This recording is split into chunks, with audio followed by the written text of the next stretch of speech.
ហើយខ្ញុំសូមជម្រាបជូនទៅប្រជាពលរដ្ឋថៃខ្ញុំអត់បានយកប្រទេសថៃធ្វើជាសត្រូវទេមិនបានយកជនជាតិថៃធ្វើជាសត្រូវទេតែខ្ញុំក៏ត្រូវតែប្រឈមនឹងការពិតមួយអ្នកចាត់ទុកខ្ញុំជាសត្រូវខ្ញុំក៏ចាត់ទុកអ្នកក៏ជាសត្រូវដែរអ្នកណាក៏ដោយមិនថាខ្មែរមិនថាបរទេសទេបើសិនតាំងខ្លួនចាត់ទុកខ្ញុំជាសត្រូវហើយខ្ញុំគ្មានជំរឿទេព្រោះអត់ឲ្យជំរឿទី3សម្រាប់ខ្ញុំផង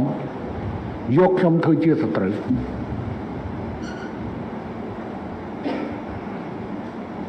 ប្រជាជនថៃភាគច្រើនចង់បានសន្តិភាពភាគច្រើនចង់មានមិត្តភាពជាមួយកម្ពុជាក៏ប៉ុន្តែក៏មានក្រុមនិយមជ្រុលមួយក្រុម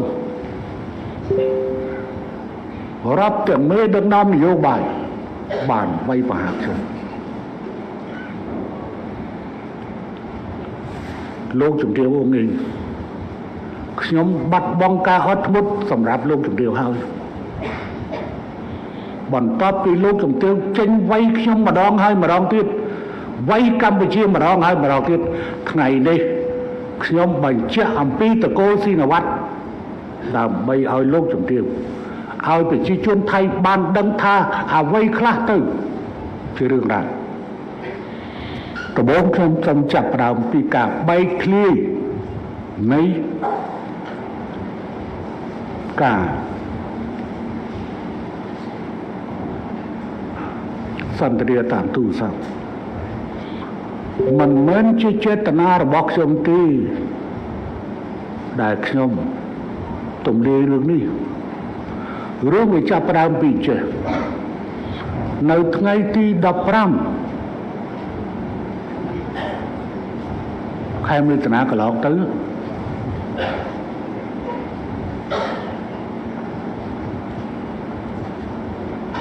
ថ្ងៃនោះវាចំថ្ងៃអាទិត្យហើយវាចំអាថ្ងៃខួបហើយថ្ងៃទីវាឪពុកថ្ងៃនោះខ្ញុំទៅវាយកូនគោលហើយវាយនោះវាយវិជុវាយល្អទៀតចាំបានថាអាយុគ្រាន់តែតួលេខទេកម្លាំងវាយកូនគោនៅខ្លាំងត្រឡប់មកដល់ផ្ទះវាមានកូនមានចៅ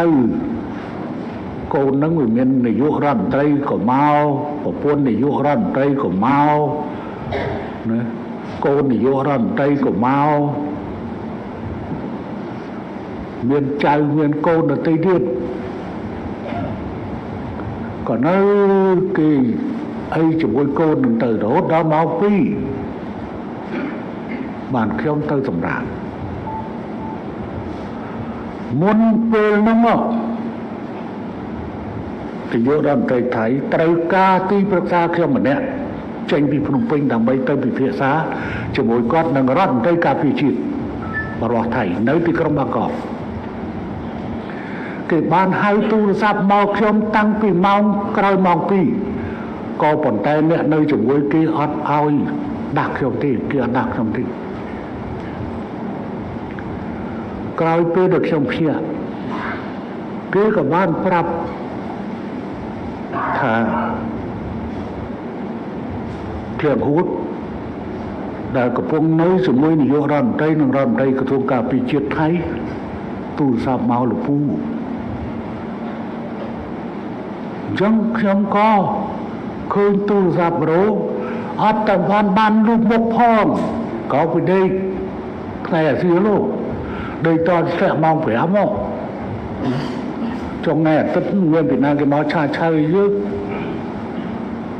ប៉ុន្តែពីបាងកកអញ្ចឹងពេលដែលឃើញអញ្ចឹងខ្ញុំនឹកឃើញថាខ្ញុំត្រូវបានគេបោកប្រាស់ម្ដងរួចហើយដូច្នេះម្ដងនេះខ្ញុំត្រូវតែថតទូលថតទុកកន្លែងណាទៅបោកដែលនិយាយពីបញ្ហាបោកប្រាស់យើងបានស្រស់ស្រួលគ្នាធ្វើការកែសម្រួលកម្លាំងនៅមុំបី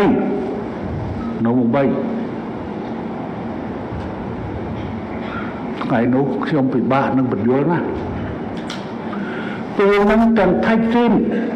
ទាំងអ៊ុងអ៊ីងដែលជានាយករដ្ឋមន្ត្រីទាំងយិនឡាស់ដែលជាអតីតនាយករដ្ឋមន្ត្រីដែលកំពុងនៅដូចបែកសុទ្ធតែហៅទូរស័ព្ទមកអរគុណខ្ញុំអំពីការកែសម្រួលនេះពេលហ្នឹងនាយករដ្ឋមន្ត្រីក៏ហោះចេញទៅហើយខ្ញុំបានប្រាប់ថានេះមិនមែនជាការដកតបទេជាការកែសម្រួលកងទ័ពប៉ុន្តែបែរជានៅទីក្រុងបាងកកប្រើប្រាស់ភាសាដកកងទ័ពកម្ពុជាដកទ័ពខ្ញុំត្រូវគេបោកត្រូវគេកុហកដូច្នេះខ្ញុំត្រូវតែមានតម្លាភាពជាមួយពលរដ្ឋរបស់ខ្ញុំត្រូវតែមានគណៈដេយភាពជាមួយមេដឹកនាំរបស់ខ្ញុំថតទៅលេងហើយទូរស័ព្ទខ្ញុំវាអូតូ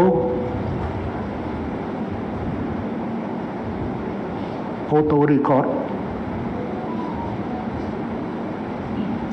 ទៅជិះថតទៅលេង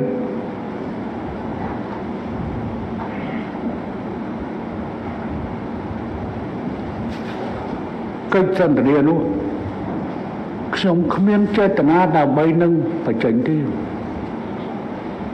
ក៏ប៉ុន្តែខ្ញុំគិតថាល្ងាចម៉ោង5ថ្ងៃ15ឃើញចាប់ផ្ដើមនិយាយ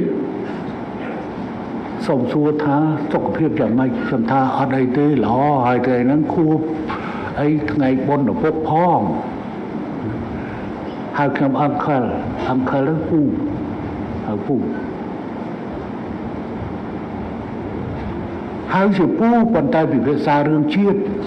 មិនមែនពិភាក្សារឿងគ្រួសារទេ